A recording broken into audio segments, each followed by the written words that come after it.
Hello mga ka-cooking mama, magluluto po tayo ng eggplant katsu. Ayan. So nag-prepare ako ng eggplant, hiniwa ko ng paapat. At magbit tayo ng egg. Lagyan natin ng salt, seasoning, and garlic powder. Ayan. Pwede nyo na pong lagyan ito ng pamintang pino. Supposed to be talaga meron itong pamintang pino, pero dahil nasa box pa siya, hindi ko pa natatanggal sa aking grocery box. Ayan, wala siya. Paminta. So, okay lang naman. So, up to you naman, lagyan nyo o hindi. Masarap pa rin naman ito. So, ayan. Git natin maigi para ma-dissolve yung mga ingredients na powder. Ayan. So, ilagay natin to sa talong. Paikot-ikutin yung talong para ma-absorb niya yung itlog. So, ayan. Be sure na lahat malagyan na. Lahat ng slice malagyan. Then ito, ilagay natin to sa isang plato na may breadcrumbs. Paikot-ikutin natin doon. Lagyan natin ng crumbs.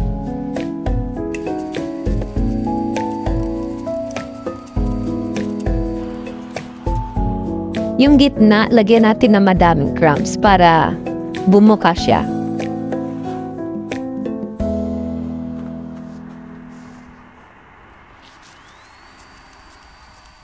So talaga mahirap pakapitin sa balat yung crumbs. Madulas kasi.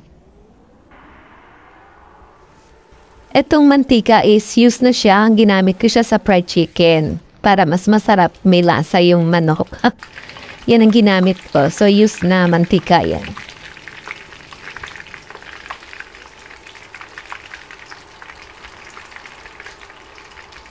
So, madali lang tumaluto na. Medyo natusta na ito. Pero okay lang naman kasi mas masarap naman yung tostado. And i-drain natin sa paper towel. Kung may strainer. Pero mas prefer ko yung paper towel kasi ina-absorb niya talaga. Medyo pinapabuka ko pa konti. Kasi magandang tignan pag nakabuka. Tapos yung itlog na natira, iprito nyo na lang.